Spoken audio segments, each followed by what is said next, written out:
Hello, everybody. It's Andy Cooper, Colin Tucker, hello there. and it's show 10. I can't believe it. 10 weeks of I know. It feels like 10 years actually, Andy, but there we go.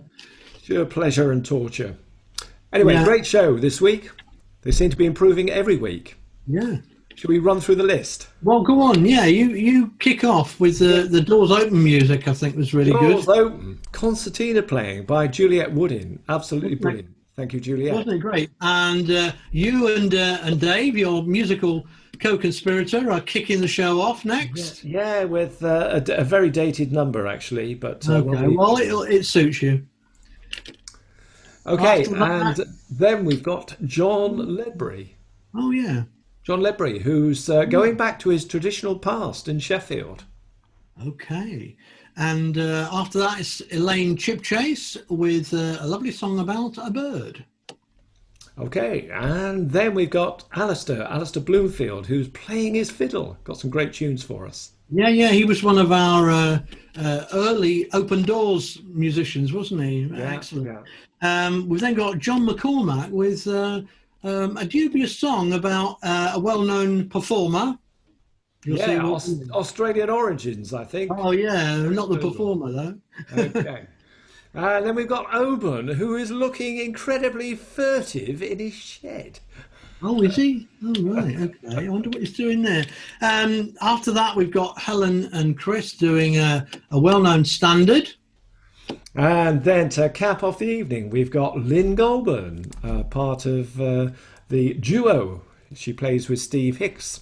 Anyway, she's on her own, and she's done a special video for us, He has which indeed. is absolutely It's quite amazing. remarkable. You'll have to wait. Okay, let's get on then.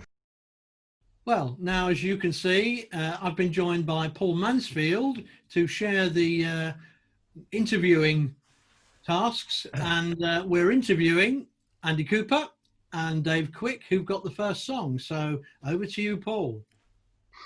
Right, well, it's an obvious place to start, Andy and Dave, is what's the song and why did you choose it? Ain't Misbehaving is a Fats Waller song from 1929, and basically it's become our signature song because it's all about somebody who is having a good time on their own and pretending they're not misbehaving.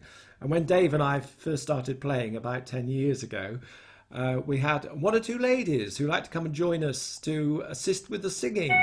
And because of that, our partners weren't over impressed by the time we were spending with our practicing rather than with them. So it seemed a very fitting song. Right, okay. Well, there's obviously more of a backstory there than we've got time to go into. But let me pick up on this thing about 1929. So 1929, the Great Depression, Wall Street crash, Mussolini's already been in power for a few years. So we've got the turning between the kind of fun-filled 20s and the depressed 1930s. So I wonder, Andy or Dave, whether you feel that there's anything about the song that says anything about the need to escape from this particular historical era. Hi. Well, I guess there could well be, Paul, but that's all a bit far too intellectual for me, really. 1929, as you say, we're going from the boom years of Prohibition, the Charleston and whatever, into a period of depression, which I hope you won't go into when you hear this song, because as Andy says, we've had 10 years to practice it, but you may not be able to detect that very clearly. Anyway, this is going to be Ain't Misbehaving, and the chance to misbehave would be a wonderful thing. We may even be able to remember such days. Thank you. Take it away, lads. Take it away. Take it away. Hi, everybody. I'm Andy, and this is Dave. and we're going to do our signature song, and it's called Ain't Misbehaving. 1, 2, 3, 4.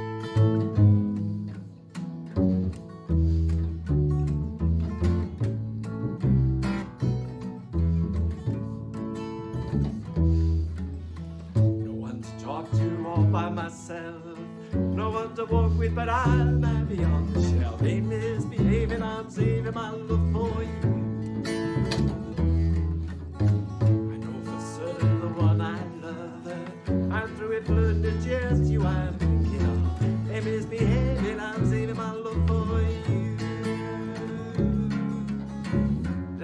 corner, in the corner, don't go nowhere.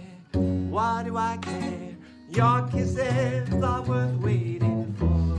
Believe me, I don't stay out late, nowhere to go. I'm on my body, just me and my radio. And misbehaving, I'm saving my love for you. Over to you, Dave.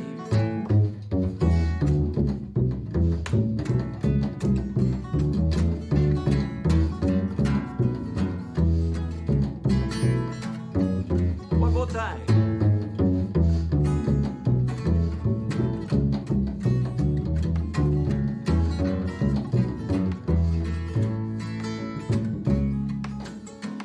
Like Jack Horner, in the corner, don't go nowhere.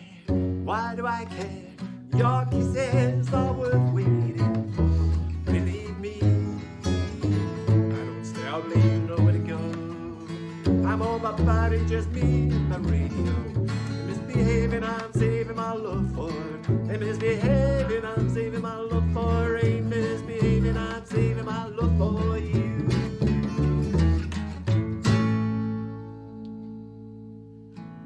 Thank you.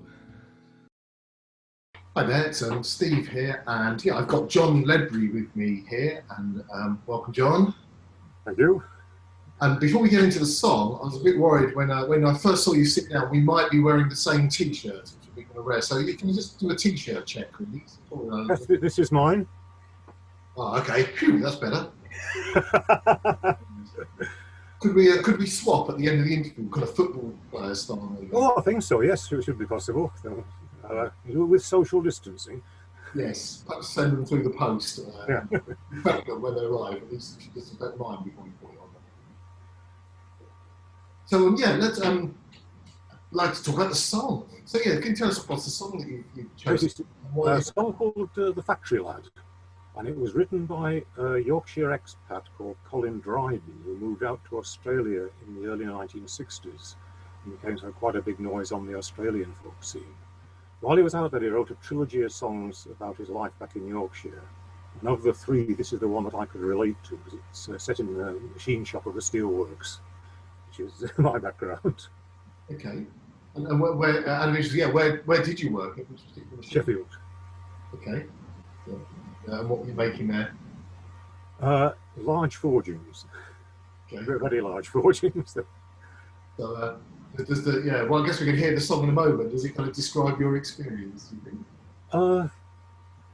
Probably not directly, but there is one character in it that I always have a vision. The third verse starts, the gaffer's walking down the shop, and I always have this vision, this one particular machine shop manager I remember from my time there, who I won't name in case he's got some relations who are watching coming at me, but I always think of him when I sing that line, because he thought he was someone of considerable importance, and the rest of us thought he wasn't. I understand. Well, thank you. I'll listen out very carefully, particularly the third verse, and try and picture him. So yeah, John Ledbury, over to you. Right.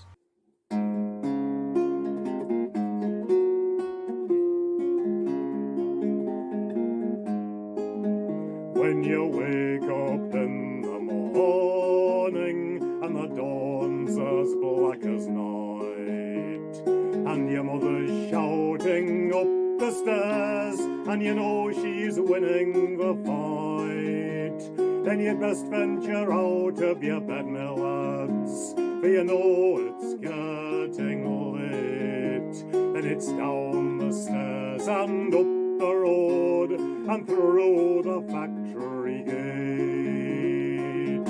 Turning steel, how do you feel as in the choke you spin? If you felt like me, you'd roll right out and never roll back in. So dark and drear the morning as you go through the gate. As you clock in, the bell will ring, 8 hours is your fate. Off comes your coat all damp and cold, and it's right, lads, as the cry. One eye on the clock, the the other on your lathe, how you wish the time would fly. Turning steel, how do you feel, as in the choke you spin? If you felt like me, you'd roll right out and never roll back in. The gaffer's walking down the shop, and so it's work you must. With the grinding, groaning, spinning metal, the hot air and the dust. And I'm often dreaming of me girl as we're walking through the park, as I'm gazing at that turning steel and a million flying sparks. Turning steel, how do you feel, as in the choke you spin? If you felt like me, you'd roll right out and never roll back in.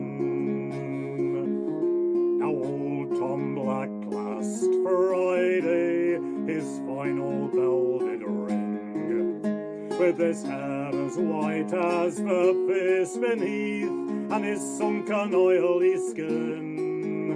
He made a speech and he got paid off for a lifetime working here.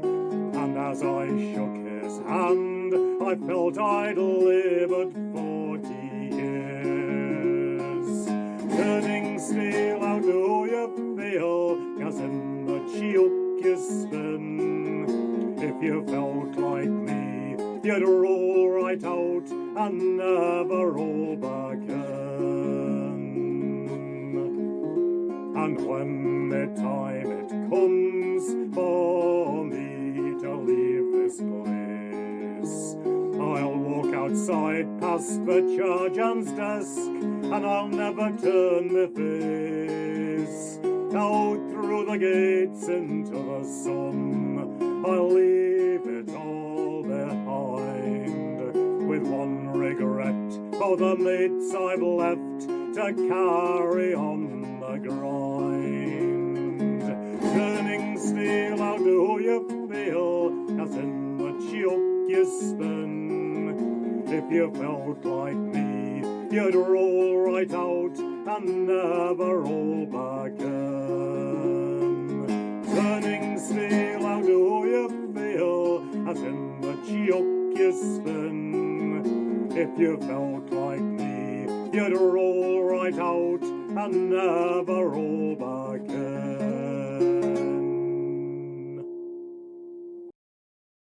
Hello, Elaine. Hello, Jim. How the devil are you? I'm very well, thank you. How are you? Oh, fine. Now, I understand that you're doing something a little bit unique for you today. Perhaps you can explain what that is. Yes, that's correct. This is my first ever public performance playing the piano. Wow. So I'm playing the piano and singing to my accompaniment. Jolly good, right? I mean, you do a wonderful job when you're playing a guitar, of course. So this is moving to another level in a way. Yes, sort of. I don't really play the piano, but what happens, I have a nice piano at home, and my piano tuner kept coming and saying, "This is a lovely piano, but it could be so much better." And when we looked up the serial number, we found it was built in 1905. Oh. And it's moved about 20 times, and it's never had anything done to it. Wow. So my piano tuner said, if you're going to play it a lot, it needs to be overhauled. And I thought, yeah, that's a good idea. I'm going to learn to play the piano when I retire. So he overhauled it, and it was fascinating. It was really interesting watching him rebuilding this piano. Wow. So I have a beautiful piano, all redone, and I decided to start singing instead. Right.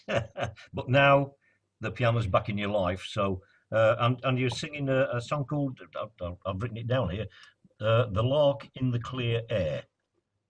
That's right, The Lark in the Clear Air. It's a traditional Irish melody, And the words are by Sir Samuel Ferguson. He wrote them in about 1850. Ah, right. Okay. Well, I think perhaps with no more ado, perhaps it's a good time for the video to be played. Yeah, that's great. Okay then. Well, thanks very much for speaking to me. It's a lovely. Thank you. And yes, this is very exciting. I look forward to seeing this. Cheers. Bye.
And it's welcome to Alistair Bloomfield.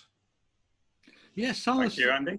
Nice to see you. Nice to see you. And I think what we'd like to know, and I hope people out there would like to know, is how it is that you came to playing the violin in folk context, various bands and the Morris sides and so on.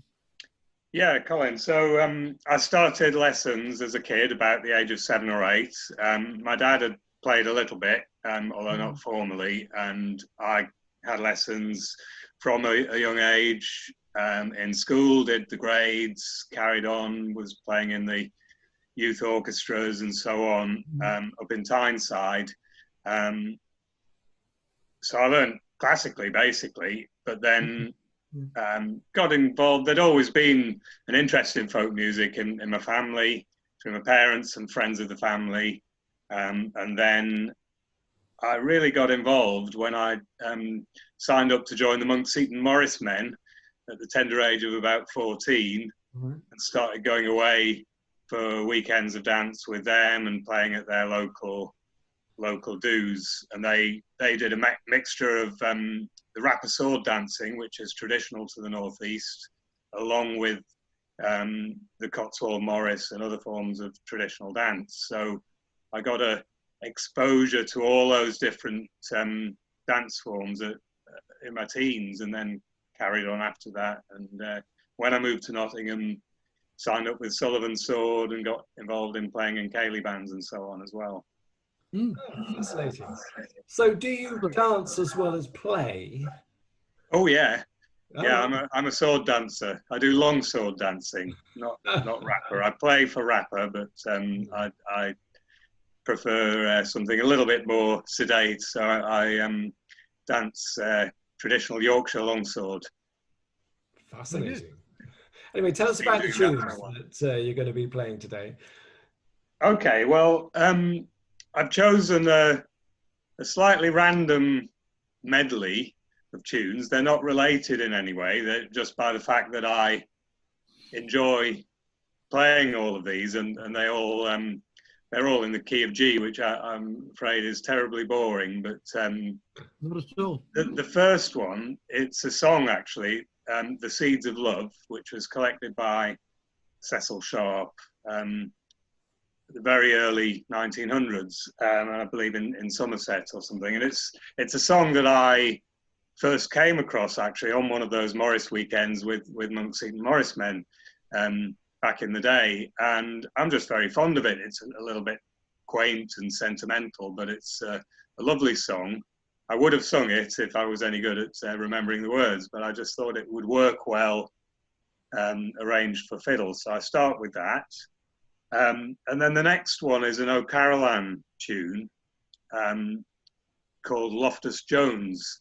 Now, I don't know if Loftus Jones was a real person, because he tended, from what I know, he dedicated these tunes to his hosts when he was or hostesses when he was staying in these country houses in Ireland. I've got the book here actually, the tunes of O'Carolan. But I first came across this one on an album by Patrick Street, played by Kevin Burke, the legendary Irish fiddler, and I just really love this this tune, Loftus Jones. It also does have a bit of a classical feel to it, sort of rather a Baroque style tune, but it's just a fantastic, slightly quirky number, I think. Yeah. But then to finish off, I've gone into something a little bit more upbeat with Father Kelly's, which is an Irish reel. So, yeah, I think normally if I was playing a set for a floor spot in a folk club, I would probably have a number of different medleys, maybe a set of reels, a set of jigs, a set of waltzes.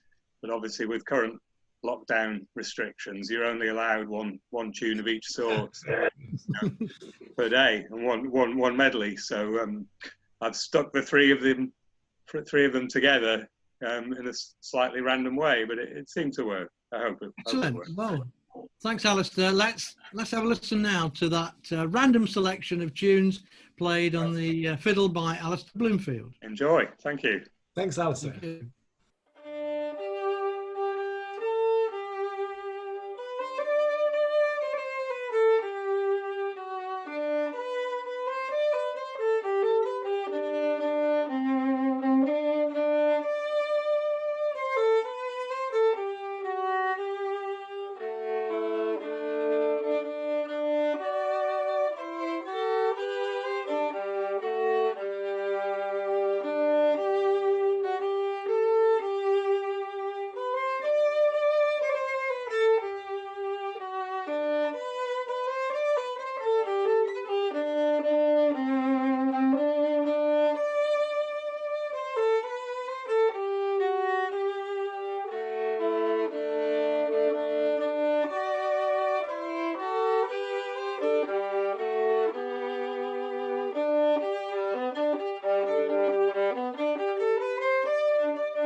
Okay, time for the raffle, Andy, and some sad news, I'm afraid, isn't there? There is. We've decided to give the raffle a rest.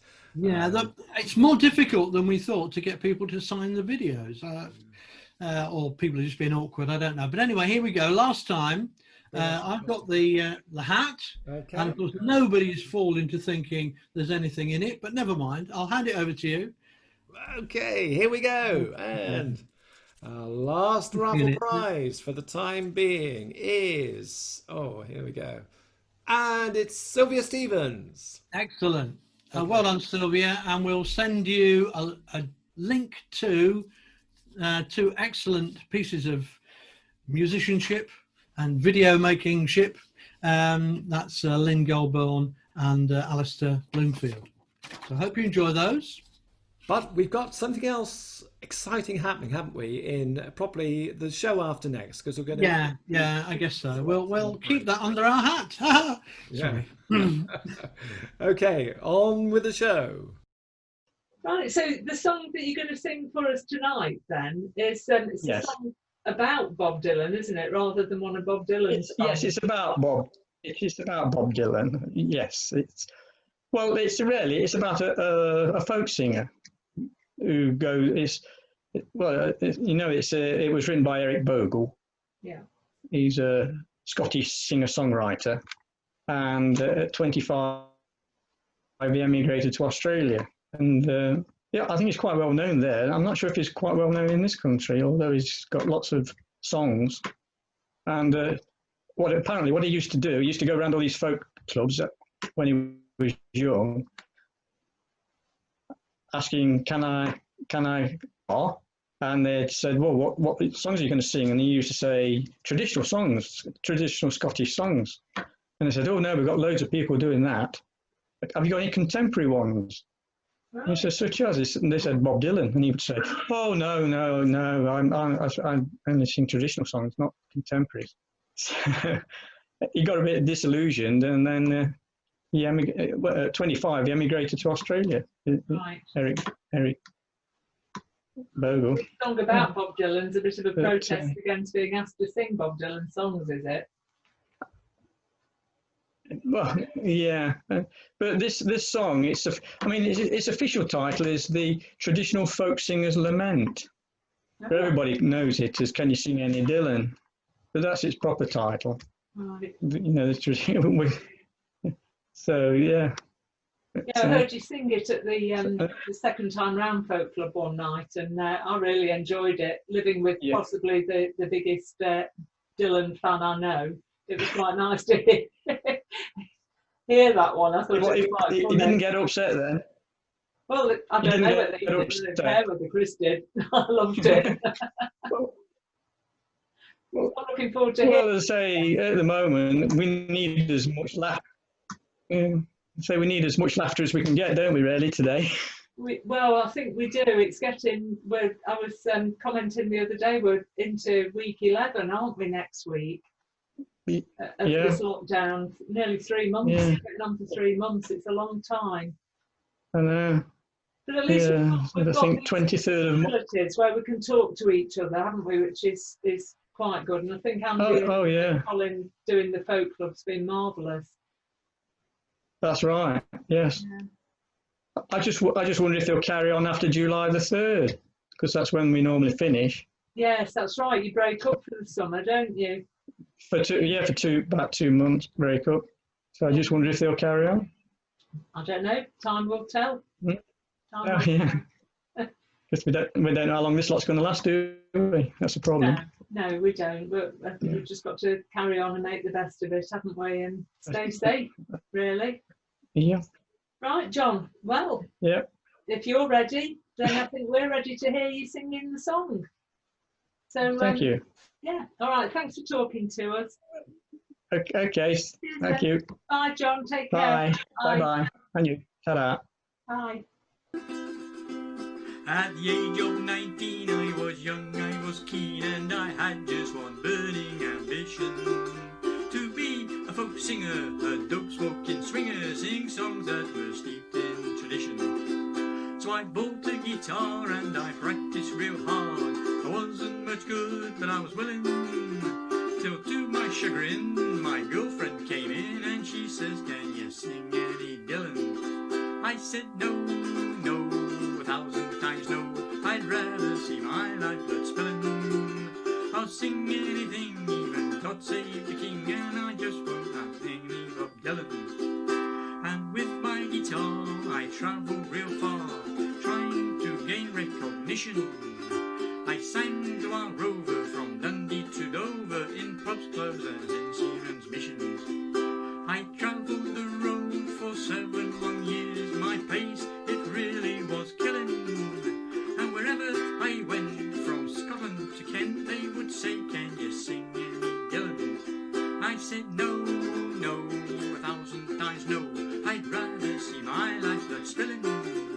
I'll sing anything, even God Save the King, but I just won't sing any Bob Dylan. Well, I soldiered on, but the magic was gone.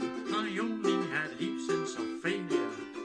I thought I would go where all failures go, so I boarded a ship to Australia.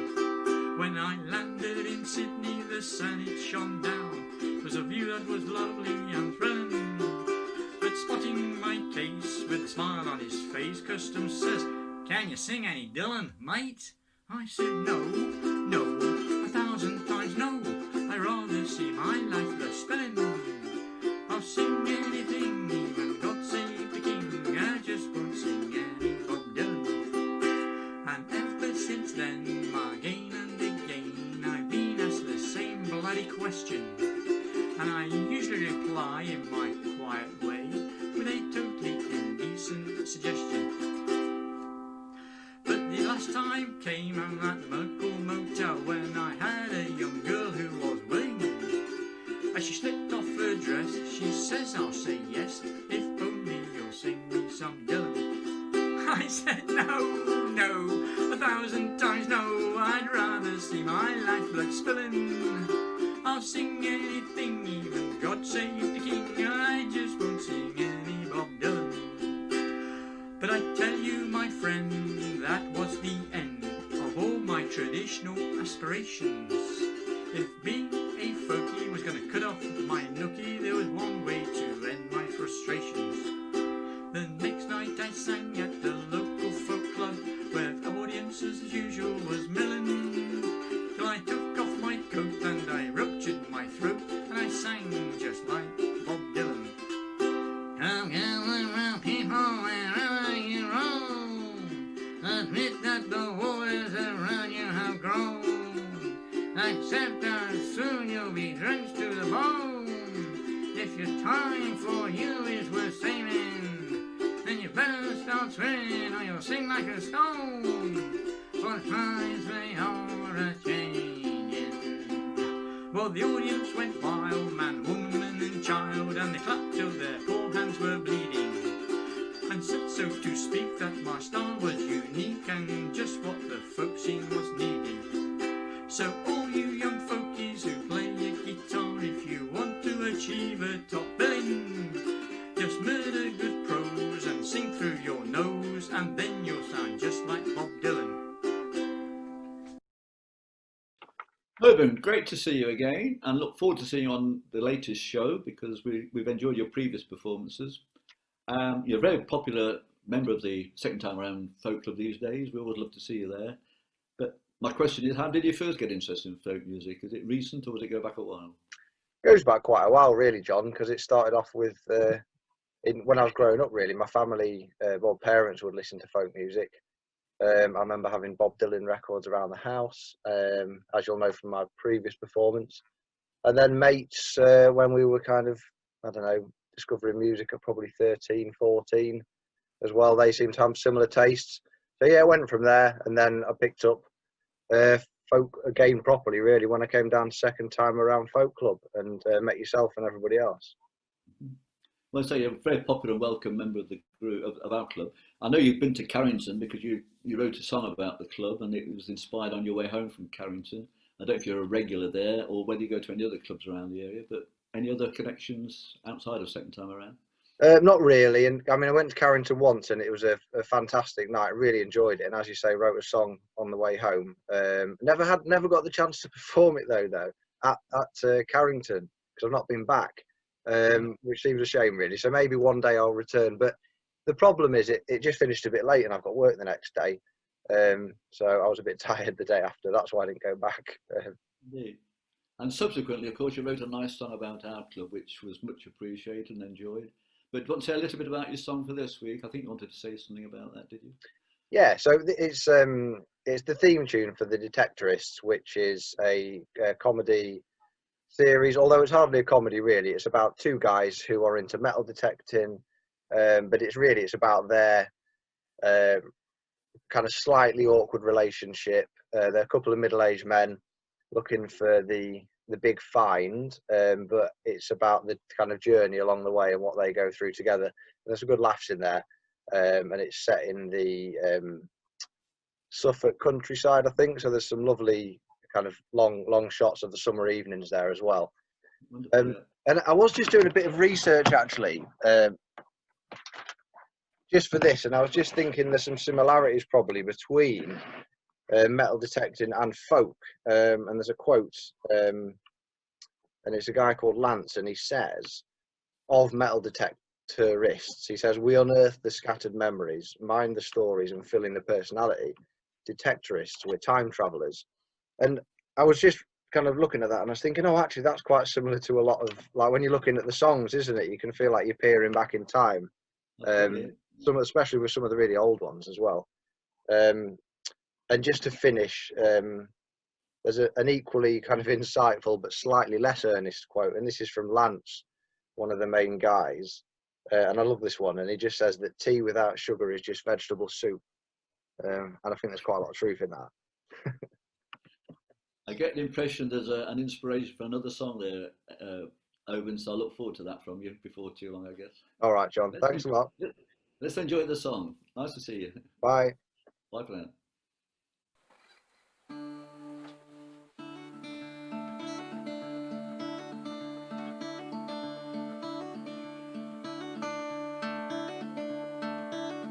We search through this loamy earth for me, climb through the briar and brambles. I'll be your treasure. I've felt the touch of the kings and the breath of the wind. I knew the call of all the songbirds, but they sang the wrong word. I'm waiting for you. I'm waiting for you.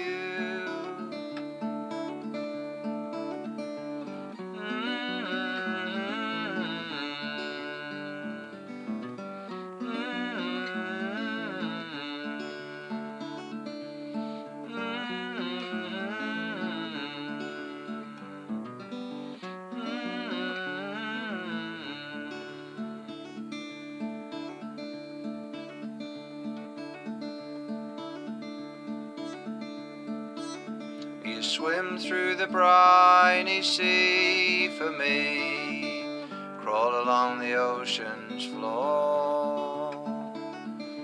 I'll be your treasure. I'm with the ghosts of the men who can never sing again. There's a place, follow me, where a love lost at sea is waiting for you, is waiting for you.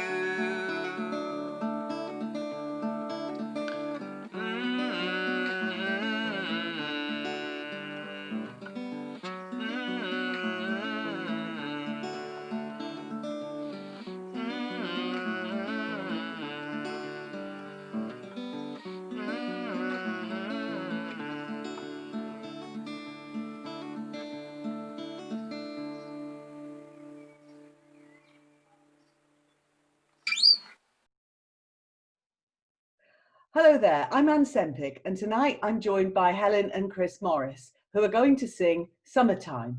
Helen, it's lovely to see, and Chris, it's lovely to see both of you here. And I wondered if you would tell us a little bit, please, about your choice of song, Summertime. Yeah, sure. Yeah, Summertime from the opera Porgy and Bess. It's a song that I carry with me from my teenage years, really. My mum was in an amateur operatic society. She's a trained soprano, and their society was doing Porgy and Bess one year, and I started to accompany my mother on the piano to help her practice singing it. So it's a song I've always loved. And then Chris suggested we did it together. So it's this, and it's, oh, I've forgotten all about that. I love that song. Yeah. So, well, I like it because it's a tale about people trying to overcome adversity. The whole story of Porgy and Bess, and it's a young mother singing this lullaby to a baby. I don't think the baby can understand it, but it's of course, but she's actually trying to comfort herself, I think. So it's got a bit of depth to it. Apparently it's from an old African folk song, and they use it as like a beacon of hope all the way through Porgy and Bess, which is a bit of a dour sort of opera. And it's quite a good thought behind it, really. But yeah, she's kind of singing of better times, isn't she? Yeah. And things are going to get better. Singing this to her little baby, really, and she's living in a fair bit of poverty and hard, difficult times they were in. So yeah, it's typical opera, you know, dramatic story all the way through, and and why shouldn't we sing something from an opera? No reason at all. This is a classic, and I'm really looking forward to hearing you sing it. So thank you very much, Helen and Chris. Here they are singing Summertime. Summertime from Porgy and Bess.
cotton is high, your daddy's rich, and your mama's good looking.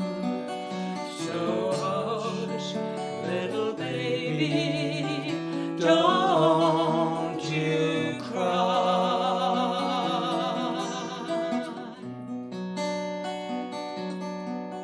So hush, little baby, don't you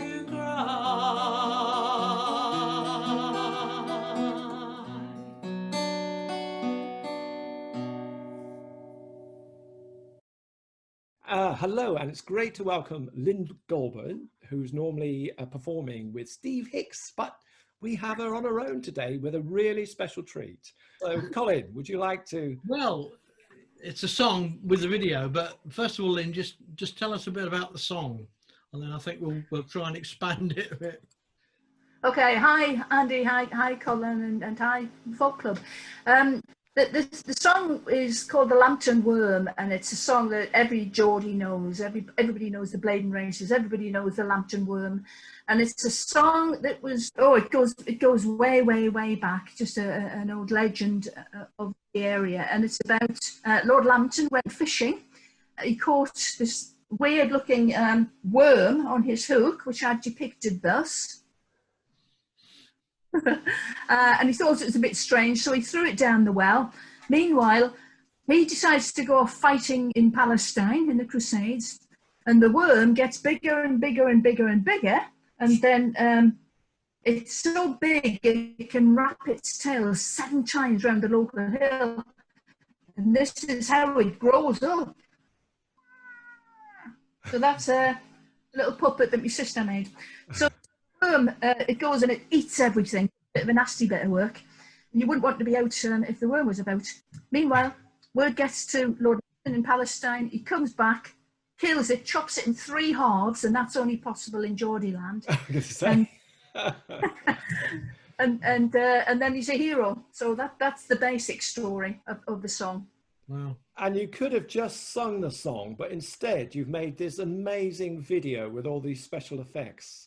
And can you tell us some of the tricks of the trade? Because I know our audience are going to be keen to get their cameras out and have a go at some of this. So.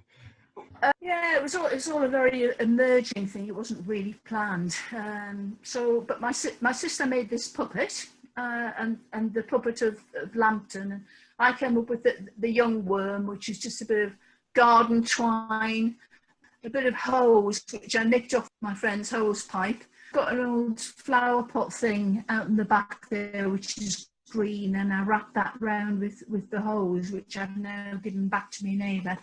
And I thought for Penshaw Hill, I've got a bit of a wood store underneath where I was nesting. So I got a couple of bits of wood. This suddenly became Penshaw Monument. I went to 7 columns at the front, and yeah. Okay. There's all sorts of tricks in there. Can you hold up Penshaw Hill? Penshaw Hill it's a monument. I think it's a bit like the Acropolis actually. But as you approach the northeast, before you get to the Angel of the North, if you look over to the right, round about sort of Durham, you see Penshaw Hill, and on top there's this monument like that. Wow. Excellent. We learn something every day. It's brilliant. Yeah. Okay. I think, Andy, I think we need to put Lynn in touch with Dave Mooney. Yeah. I think together they could do a really good video of a mama's scene. Anyway. Well, should we watch the video? We've had the big Why lead not? up to it. I'm ready for it. That sounds like a good idea. Anyway. And watch it right till the end, because some of the best bits are right at the very end. I'm sure they will. Don't worry. Anyway, thanks very much for joining us, Lynn. It's been great. brilliant. Thank you. Thanks for having me. Thank for you. the video. Love to all at the club. Yeah, and Bye. you are booked to see us in January, February. I can't remember, someone in the new year. So we're looking forward to that with Steve. Okay. Super. I look forward to it. Cheers. Bye. Bye.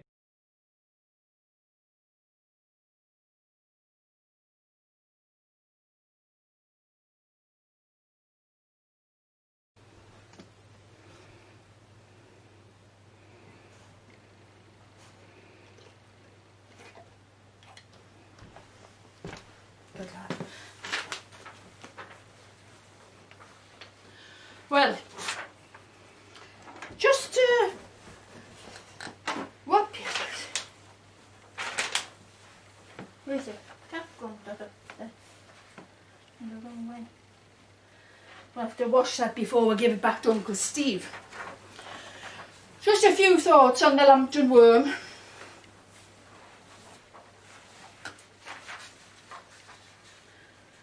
When I was a bairn, we never had all these computer games and fancy electric toys and puzzles. We'd gan out and we'd make our own fun. Dubious games in the bushes, exploring in the woods, and running up and down the slag heaps. But woe betide you if you were out after dark, because there was no doubt that the bogeyman would get you, or the monster under the bed would come out if you weren't asleep in time.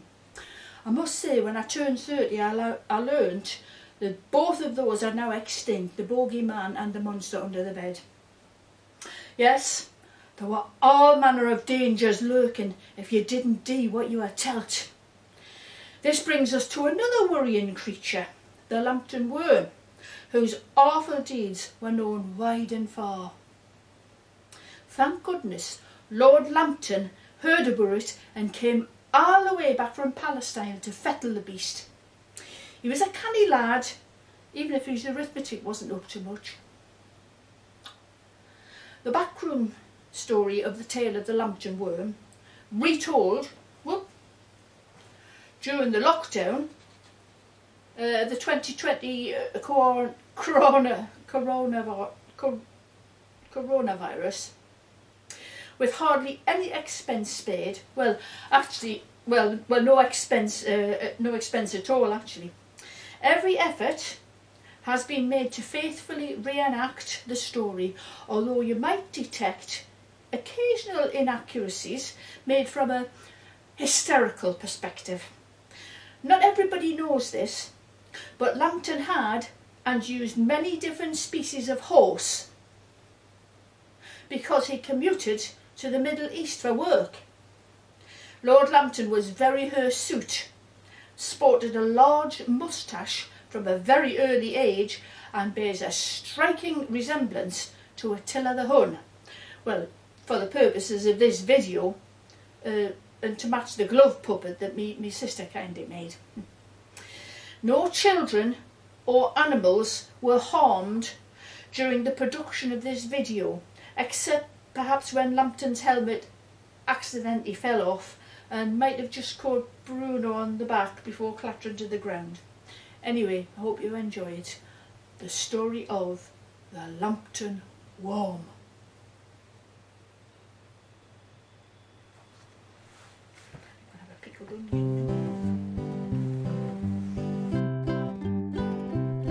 One Sunday morning, Lambton went a-fishing in the weir, and catched a fish upon his hook. He thought it looked great queer, but what a kind of fish it was, young Lambton couldn't tell. He was nae fish to carry it yem, so he hoyed it in the well.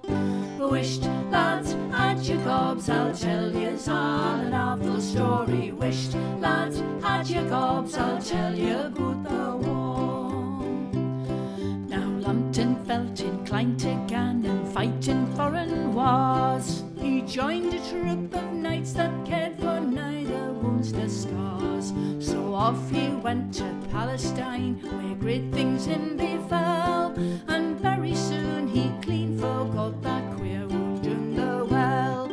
Wisht, lads, had your gobs, I'll tell yous all an awful story. Wisht, lads, had your gobs, I'll tell you about the worm. This worm got fat and growed and growed and growed an awful size, with a great big gob and great big teeth and great big goggly eyes. And when at night it crawled about to pick up bits of news, if he got dry along the road, he'd milk a dozen cows.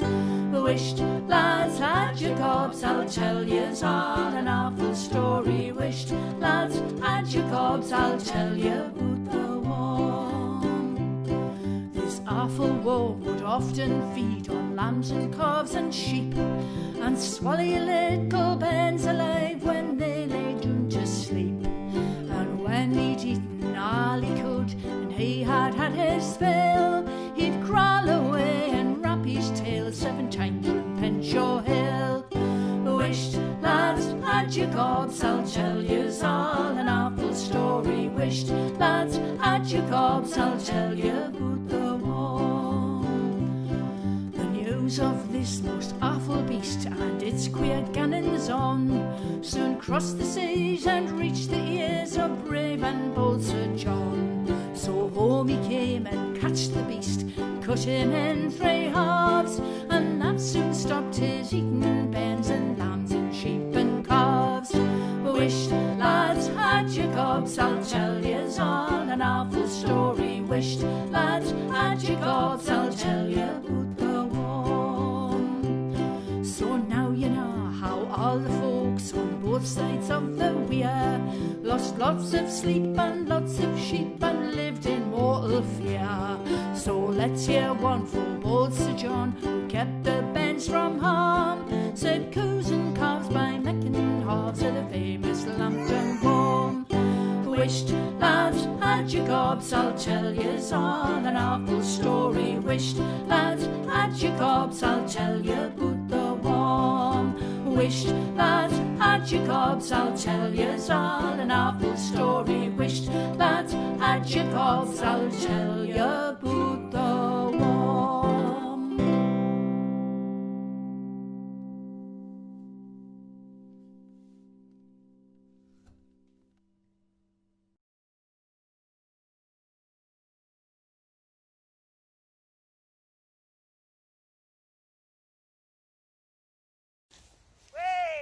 Again? Way!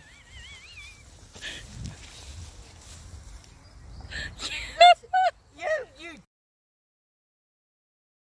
Hello, and that's it. That's it. Can't believe that's the end of our 10th show. And Andy, I think you've got some interesting statistics about how many people are out there watching us. Yeah, the numbers have been creeping up week by week, and this last week we've had over 200 people look at the show, possibly not all the way through. But I must say, Colin, your 10th anniversary shirt is stunning, and I hope people have noticed it. Yeah, I would imagine they're sitting at home with their dark glasses on. But there we go. Anyway, it's a big thanks to all those who have contributed, particularly our guest, Juliet Woodin.